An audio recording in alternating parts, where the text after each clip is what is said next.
Hola, buenas noches. Les saludo en el amor de nuestro Señor Jesucristo. Contento, gozoso de estar una vez más con ustedes para predicar el mensaje de nuestro Señor, esperando que el Espíritu Santo nos asista en esta noche y que seamos todos edificados, ¿cierto?, en su mensaje. Es lo que nos hace bien, siempre lo digo, a nuestra alma, a nuestro espíritu. Y vamos a comenzar, quizás algunos ya llegando a su trabajo y cansados tal vez, pero aquí se puede exponer un tiempo, ¿cierto? Sentado con la familia, escuchar palabra de Dios, poner un like o algún comentario y lo estaremos comentando, ¿cierto? Contestando. Vamos a ir a la palabra del Señor. Se encuentra en el libro de Apocalipsis, se encuentra esta palabra. Apocalipsis 13:11. Lo vamos a leer en el nombre de nuestro Señor. Dice: vi entonces otra bestia saliendo de la tierra. Tenía 2 cuernos semejantes a los de un cordero, pero hablaba como el dragón. Amados, amada iglesia, esta noche vamos a hablar relacionados con estos pseudo profetas.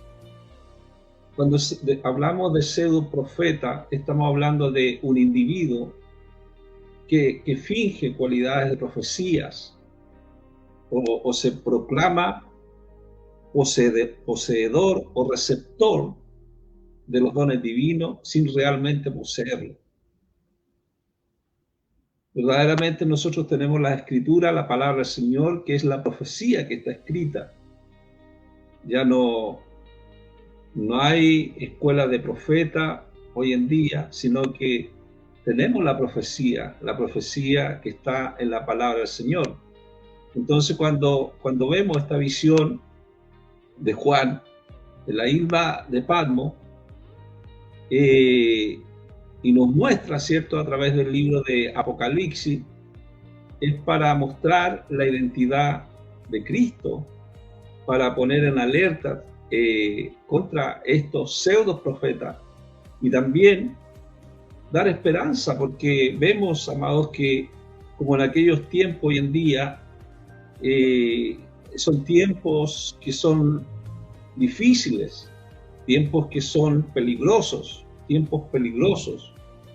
Entonces, cuando nosotros vemos a través de este versículo, y si usted se da cuenta y lo lee en su casa, capítulo 13, habla de 2 bestias, pero hoy día vamos a hablar de esta bestia que está saliendo de la tierra, que dice que tenía 2 cuernos semejantes a los de un cordero, pero hablaba como el dragón. Entonces, cuando hablamos de esto de semejante a los de un cordero, estamos hablando de un poder perseguidor y usurpador. Es un disfraz de religión. Es un dominio también, un dominio espiritual. Cuando se habla de esta bestia de 2 cuernos semejante a un cordero, y hablaba como dragón, dice, y como le decía, es un dominio espiritual. O sea, que profesa derivar de Cristo y se ejerce, pero primeramente está ejerciéndolo en una forma suave, pero luego habla como dragón. O sea, su habla le traiciona. ¿Por qué? Porque establece muchas veces doctrinas que son falsas y decretos, y eso lo tenemos visto hoy en día, ¿cierto?, con las falsas doctrinas. ¿Cómo podemos entender nosotros las falsas doctrinas? Es escudriñando las escrituras, es estudiando, ¿cierto? Fervientemente la palabra del Señor. Para eso Dios ha dado los dones ministeriales, ¿cierto? A aquellos maestros que enseñan la palabra del Señor. Tenemos que tener un estudio minucioso de las Escrituras para no ser traicionados por doctrinas falsas o por decretos falsos. Y nosotros hoy en día en la Internet vemos muchos que están hablando de doctrinas falsas y decretos falsos. No es malo tampoco escuchar, pero si uno tiene un fundamento de la salvación, amados hermanos, nosotros como cristianos, ¿cierto? Como hijos del Señor, nosotros tenemos que estar en la palabra, estudiar las Escrituras, porque eso es importante para estas falsas doctrinas que le digo y falsos decretos. Por eso que dice la Biblia, dice en este libro de Apocalipsis, que son crueles, que muestran que pertenecen al dragón y no al cordero. Entonces, cuando nosotros vemos el libro de Apocalipsis, capítulo 13, el falso profeta dice que había engañado con milagros a los que se dejaron poner la marca, ¿cierto? La marca de la bestia, y adoraron su estatua. Se dejaron marcar, ¿cierto?, por la bestia. Se habla mucho de la marca de la bestia hoy en día, ¿cierto?, del microchip y todo ese tipo de cosas. Pero no es realmente eso, sino que es un número de hombre, 666, calculado de la manera habitual de los hombres, que pertenece como ministerio qué o quién está presentando por esto. Y para eso nosotros también tenemos que investigar qué es la gematría. La gematría, amados hermanos, amada iglesia, tiene que ver con el libro de Hebreo. Es un método de interpretación de la palabra del Señor. Y tiene que ver con el alfabeto hebreo. No es igual que el abecedario o el alfabeto que nosotros tenemos, del español, A, B, C, D, sino que cada letra tiene un significado muy profundo. Cuando nosotros leemos la Biblia Kadosh, cuando dice en el principio Dios creó el cielo y la tierra, en la Biblia Kadosh dice está escrito en hebreo, dice el Aleph Taf, y el Aleph tiene que ver con la letra A y el Taf tiene que ver con la letra Z. Entonces cuando vemos eso, tiene un significado del alfa y el omega. En el principio, el Elohim, Dios, ¿cierto?, es el alfa y el omega, el principio y el fin. Por eso es que cuando nosotros hablamos en la Biblia Reina Valera y decimos Jesús es el Señor, en una Biblia Kadosh le dice Yahweh o Yahshua es Yahweh, es la sustancia misma del Padre. Por eso podemos entender el libro de Hebreo. El libro de Hebreo que nos habla que Él es superior a todas las cosas, Jesucristo, el creador del cielo y de la tierra.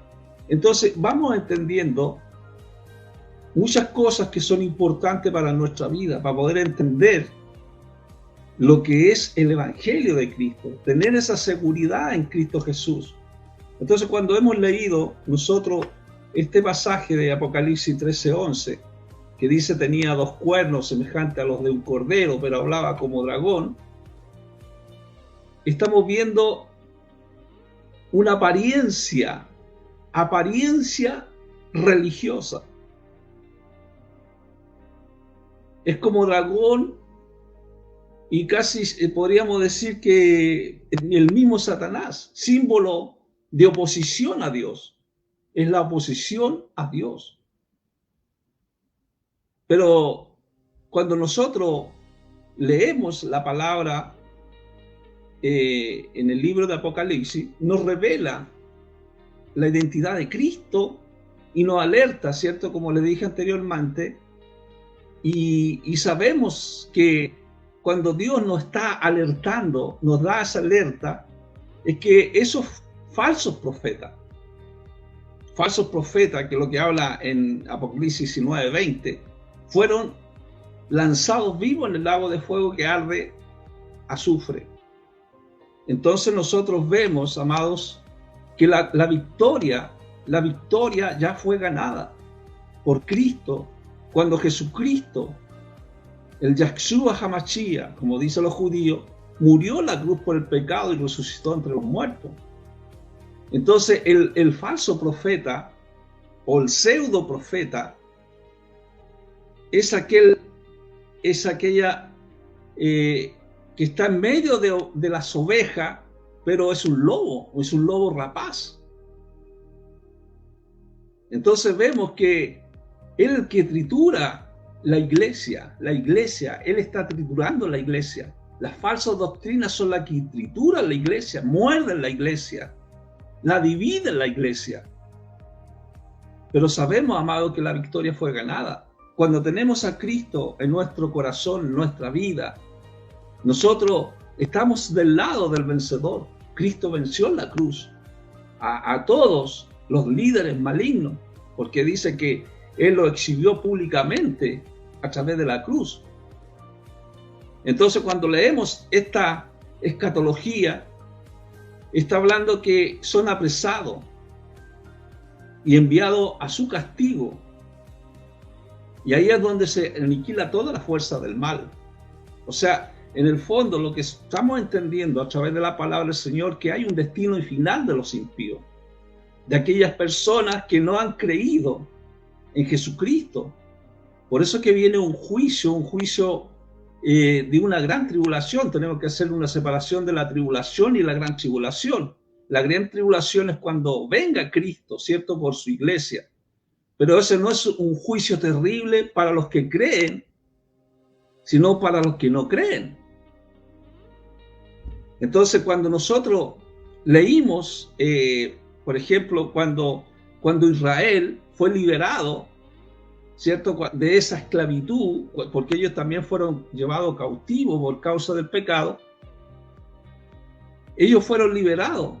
En el libro de Isaías 27:1, dice la palabra de Dios: en aquel día Yahweh, yo estoy leyendo una Biblia Kadosh, en aquel día Dios, el Elohim, ¿cierto?, el Dios eterno.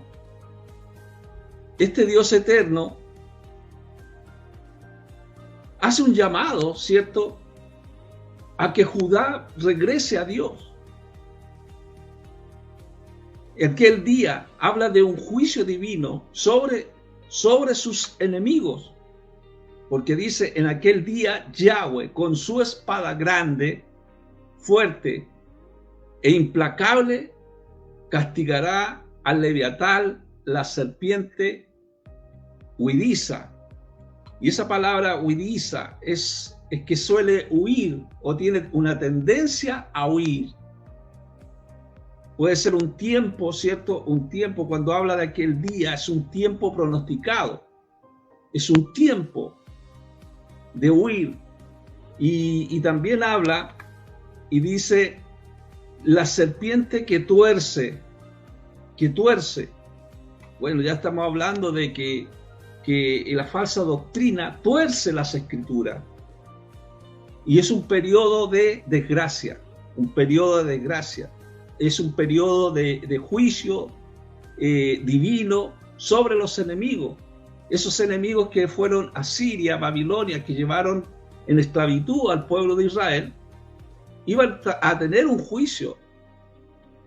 Todos aquellos que se fueron en contra del pueblo de Israel iban a tener un juicio. Entonces, amados, cuando la Biblia también me habla de Leviatán, me está hablando de naciones paganas. Hay un juicio. Entonces, el juicio de Yahweh, cuando habla Isaías, es contra aquellos soberbios, aquel semblante altivo del hombre, ¿cierto?, que será humillado, porque Amados, el orgullo, la arrogancia es totalmente opuesto a lo que es la humildad. La humildad son actitudes y talentos que son dones de Dios. Eso nosotros sabemos reconocerlo, que los dones son de Dios, no son nuestros. Él nos ha entregado los dones, ¿para qué? Para que nosotros los entreguemos para el cuerpo de Cristo. Y la arrogancia es totalmente opuesta, el orgullo es opuesto. Una persona arrogante, ¿cierto? Es una persona que se cree superior a los demás. Pero en el Evangelio de Jesucristo, amados, cuando aceptamos a Cristo y Dios da ministerios a la iglesia, todos esos ministerios son iguales delante de Dios. ¿Por qué? Porque son para edificación del cuerpo de Cristo. Eso lo habla Efesios. Entonces, vemos, amados, que el orgullo, la arrogancia, es la debilidad que tiene el ser humano frente a la grandeza de Dios. Porque muchos quieren ser dioses en esta tierra. Pero la Biblia habla que esos dioses van a morir como hombres. Por lo tanto, por eso el salmista David decía que es el hombre para que tengas de él memoria y el Hijo del Hombre para que lo visites. Entonces, reconociendo, amado, que nosotros, en nuestras debilidades, Dios ha dado ciertos dones, como le dije anteriormente, para edificar el cuerpo de Cristo. No son nuestros.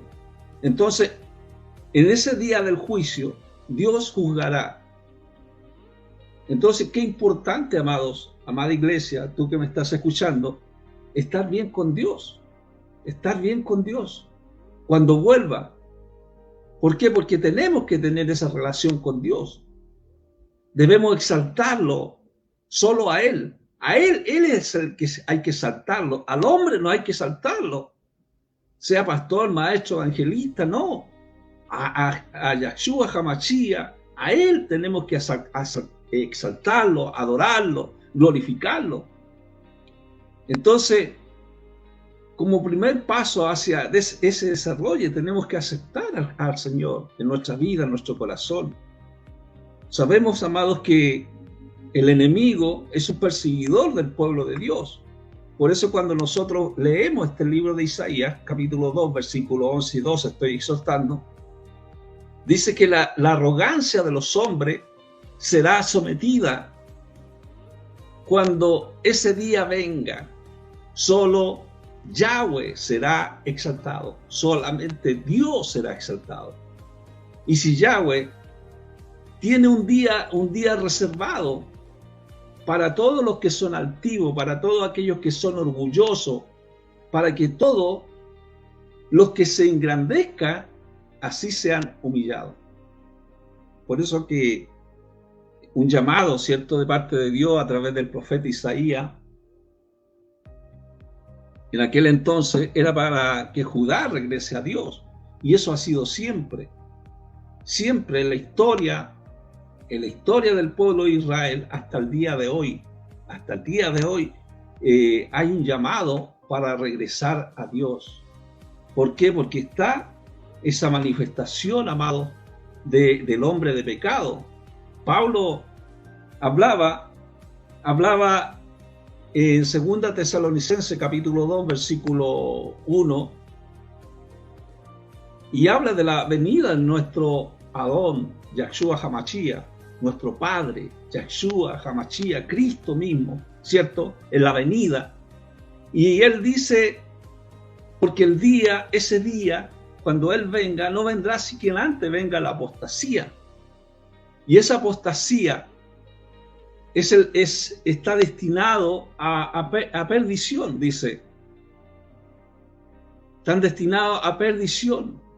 Entonces, cuando Pablo está hablando a los tesalonicenses, está hablando y clarifica la confusión que había acerca de la segunda venida de Cristo. Porque dice, porque el día no vendrá sin que antes venga la apostasía. ¿Y cuál es la apostasía? En la Biblia Kadosh dice, y el hombre que se separa a sí mismo de la Torá.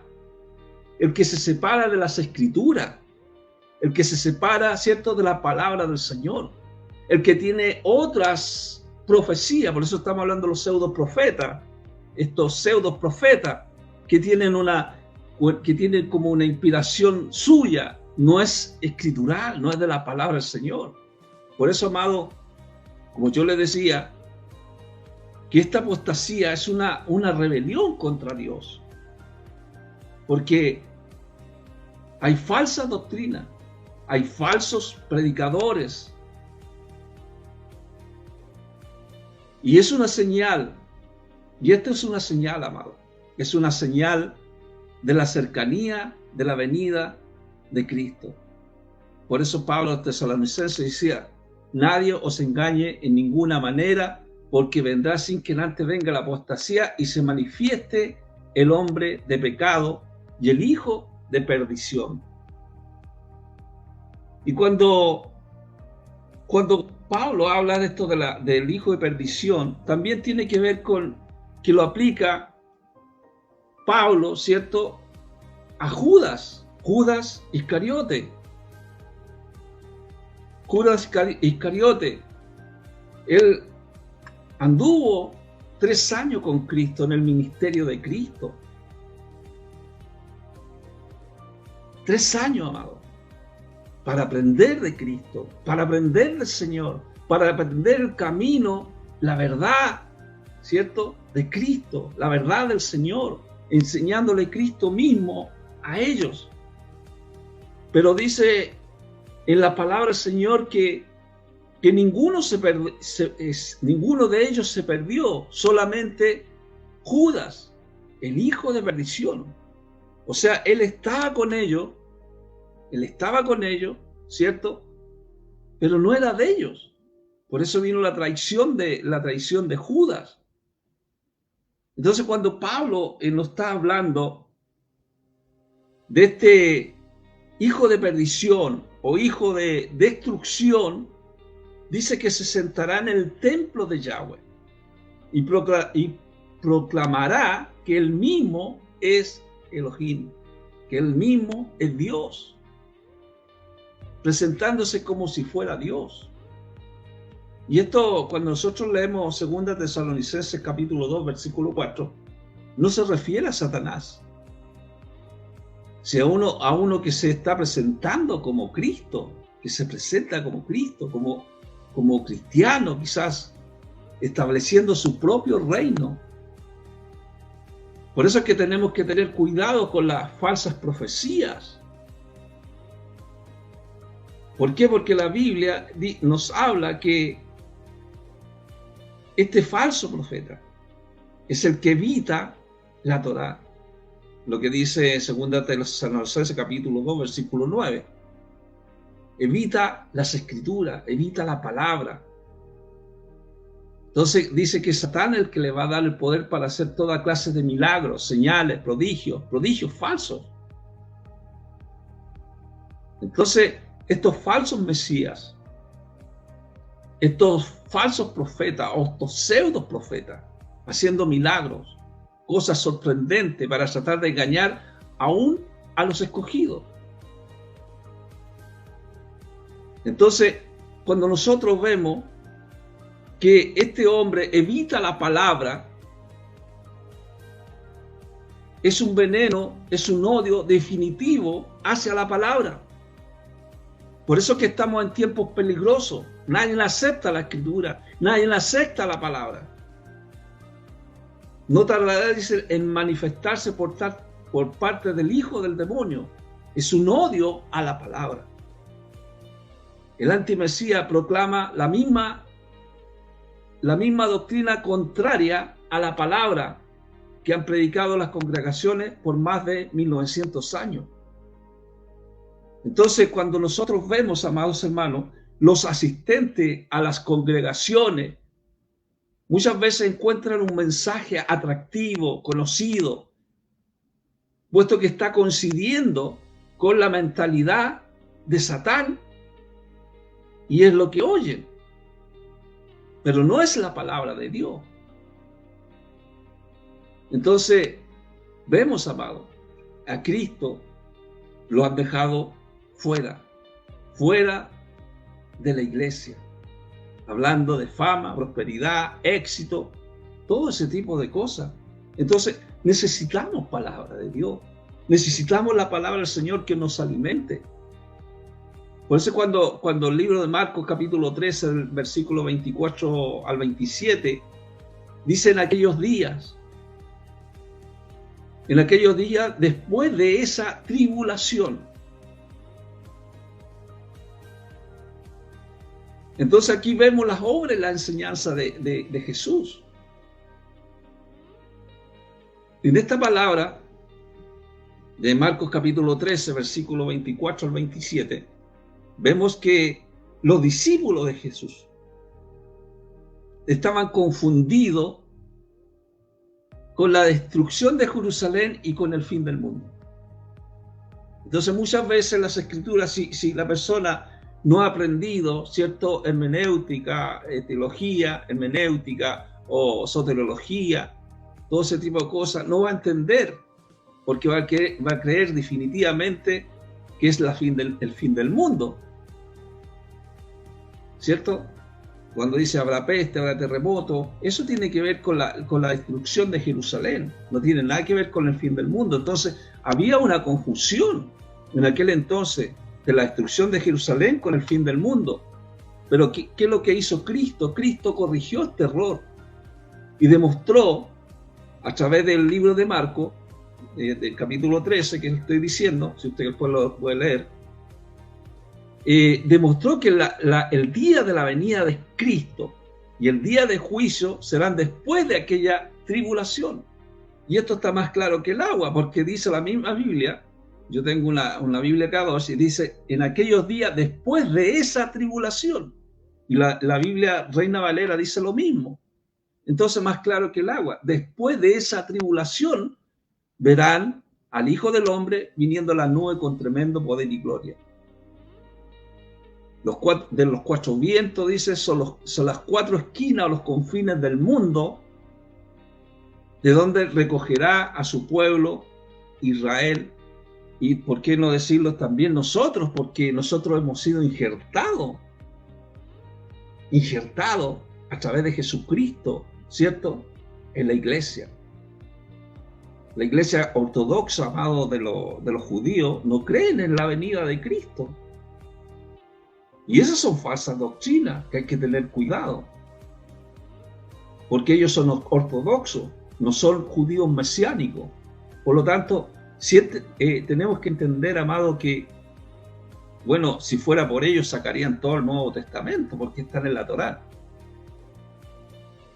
Entonces, cuando Jesús aclara este error, y habla de la aparición visible del Señor, que Jesús después de esa tribulación, ahí va a venir en las nubes a reunirse con todos aquellos, ¿cierto?, que han sido elegidos. En este caso vemos al pueblo de Israel, que es el pueblo escogido de Dios, ¿cierto?, que vino a Israel, y también a nosotros, porque nosotros hemos sido injertados a través de Jesucristo también en este árbol.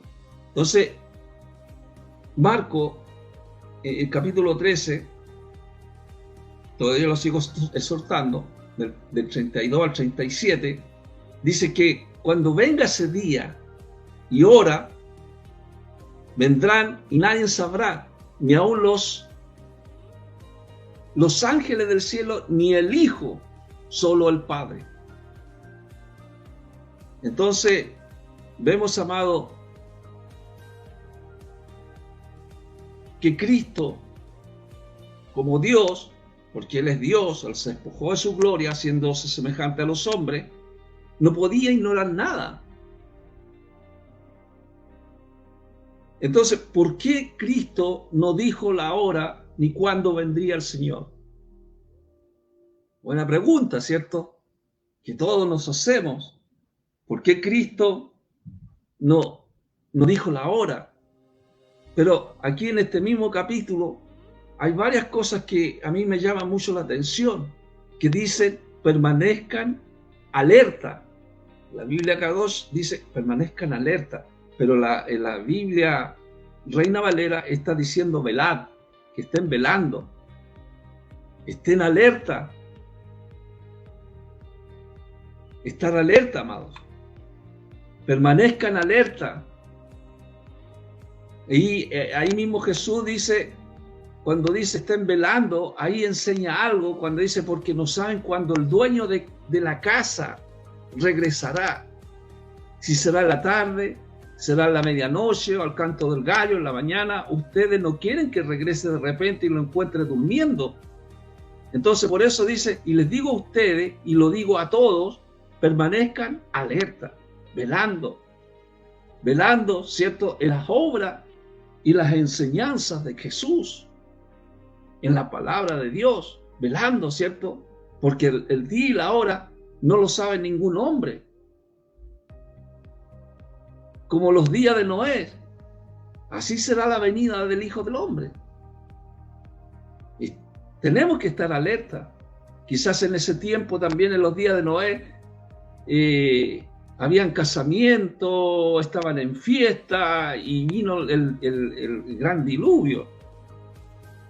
Entonces vemos, amados, que estar alerta es que estar orando, velando, escudriñando las Escrituras, buscando la palabra, aprendiendo de las Escrituras.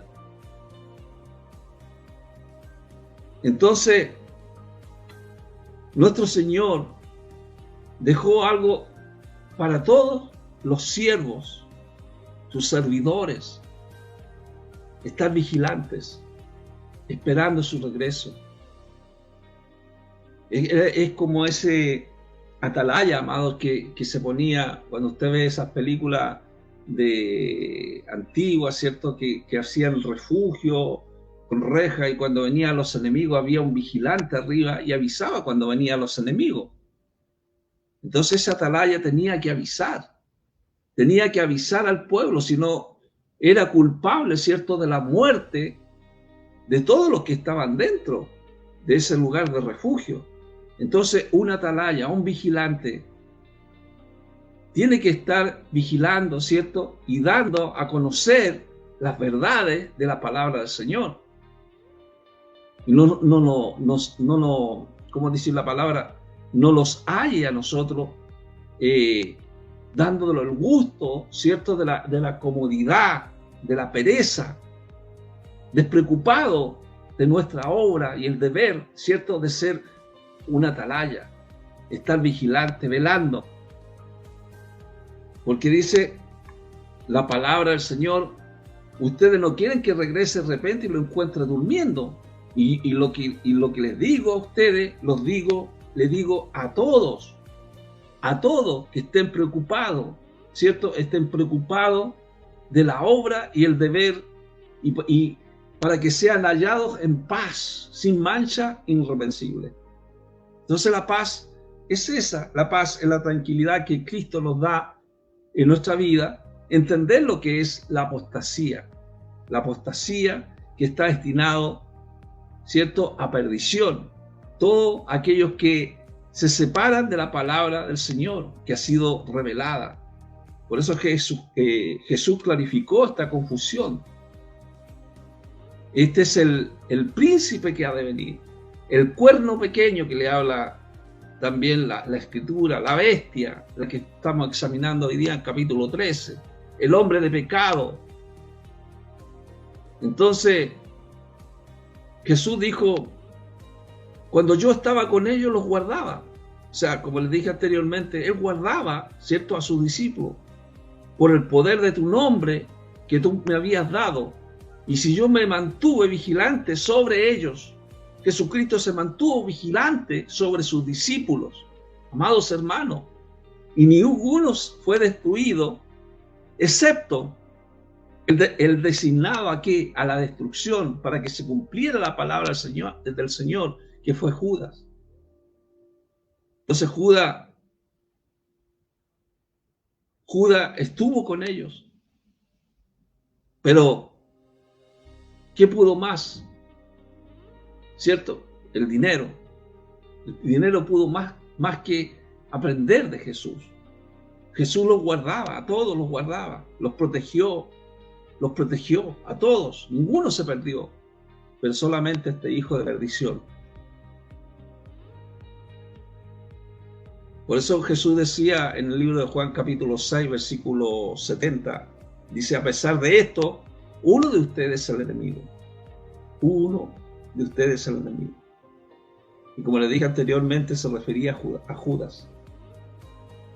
El mensaje de Jesús, en el mensaje del Señor, algunas personas se fueron, otros se quedaron y creyeron en la verdad. Algunos como Judas se quedaron, pero intentaron usar a Jesús para ganancias personales. Entonces muchas personas hoy en día se alejan de Cristo.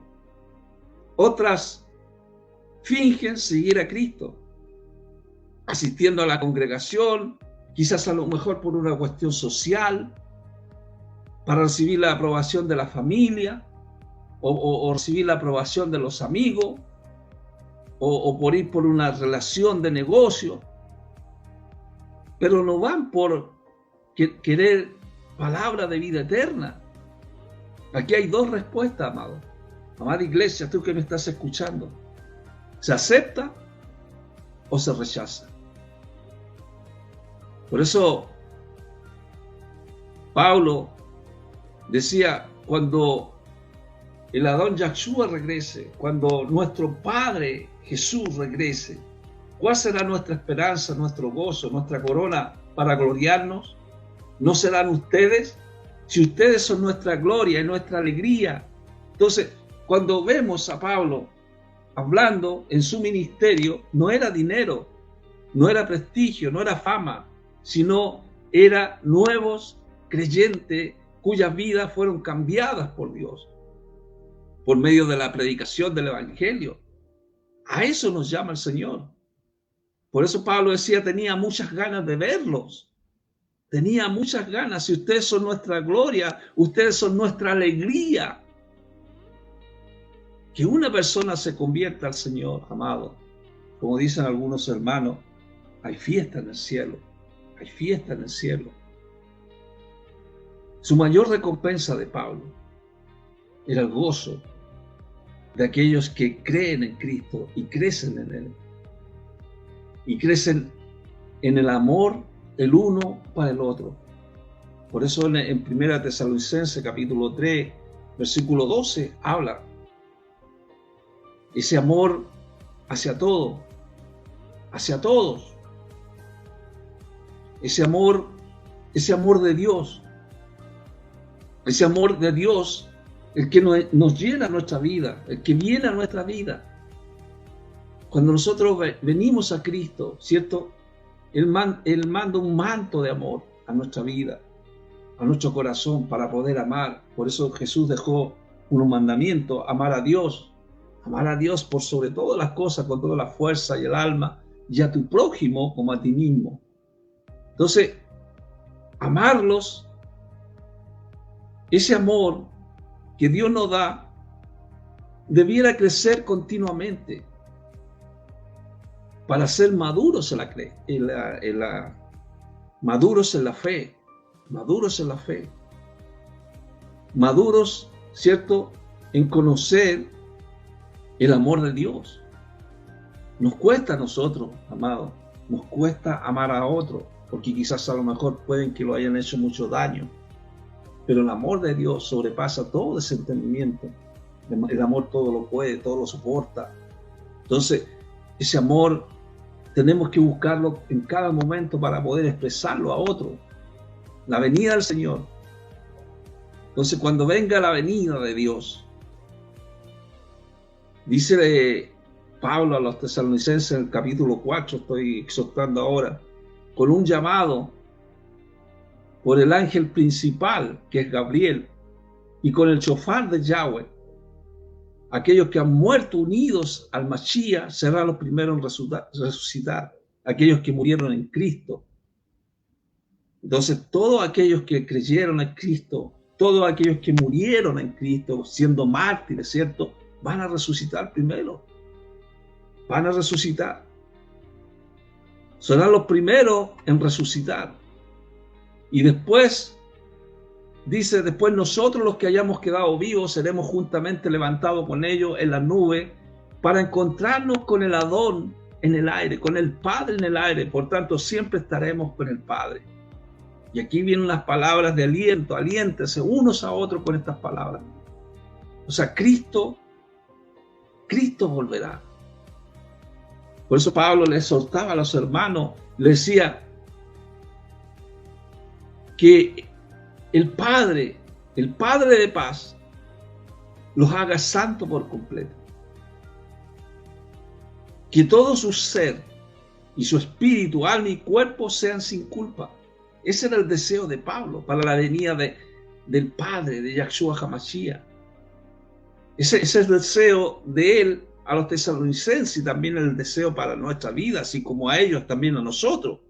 Que el espíritu y alma y cuerpo, ¿cierto?, no se refiere tanto a las diferentes partes de una persona, sino que se refiere todo el ser de la persona, todo el ser.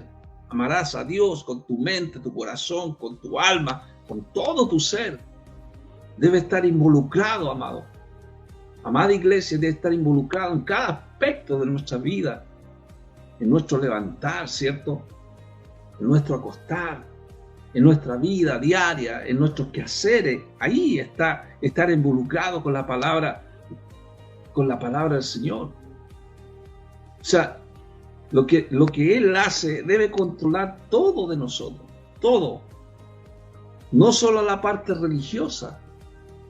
Entonces, como le dije anteriormente, el ministerio de Pablo no era dinero, no era prestigio, no era fama, sino nuevos creyentes cuyas vidas fueron cambiadas por Dios por medio de la predicación del Evangelio. Y este era el motivo por el cual tenía muchas ganas de verlo. No importa, amada iglesia, no importa qué ministerio le haya dado Dios a usted, no importa. Su mayor recompensa y su mayor gozo deberían ser aquellos que creen en Cristo y crecen en Él. Por eso, amado, es importante entender quiénes son estos pseudo profetas que fingen cualidades proféticas y realmente no lo son. Así que creamos en nuestro Señor Jesucristo, creamos que Cristo viene, creamos que el Señor perdona nuestros pecados, creamos que Cristo nos da esa seguridad a nuestra vida, porque Él nos justifica, somos justificados, hay un llamado de parte de Dios. Y en esta hora, Dios te está llamando, tú que no has aceptado a Cristo, te invito en esta noche para que hagas una oración y te presentes delante del Señor, porque Él te está invitando para inscribirte en el libro de la vida. Con Cristo, amado, con Cristo, no podemos decir que no vamos a tener problemas. Sí, tenemos problemas, pero Cristo está ahí, ayudando, ¿cierto?, en esa tribulación, en ese tiempo de prueba. Ahí está Cristo ayudando a nuestras vidas. Vamos a orar al Señor. Padre, en el nombre de Jesús te damos gracias por esta palabra que ha sido predicada, este mensaje, Padre. Señor, tú eres el soberano, eterno, eres el alfa y el omega, el principio y el fin, y tú es que te mereces toda adoración en esta hora. Padre, aquellos que están clamando hacia ti, que tienen problemas, necesidades, enfermedades, yo te pido por ellos, Señor, que tú los aceptes como sus hijos, Señor, para que ellos puedan aprender de ti, Señor, aprender de tu presencia, aprender de tu espíritu. Toca los corazones, las vidas de aquellas personas también, Señor, que están afligidas. Hoy, Señor, vemos cuántas inundaciones, Señor, por ríos, a casas que personas, familias han quedado sin sus casas, Señor. Señor, ten misericordia de cada uno de ellos, Señor. Ayúdalos, Señor, aquellos que están clamando, Señor, por ti, buscando de ti en cada momento, Señor. Te doy gracias, Señor, por haber predicado tu mensaje. Perdona los pecados y no dejes caer en tentación. Líbranos del mal. Amén. Amén. Gracias, hermanos, amigos, y nos estaríamos viendo el próximo lunes. Estoy predicando el día lunes, el lunes, más o menos a esta misma hora, ¿cierto? Vamos a poner un horario, a las 8 yo creo, para seguir predicando la palabra del Señor. Dios les bendiga grandemente y nos veremos en la próxima oportunidad. Dios les bendiga.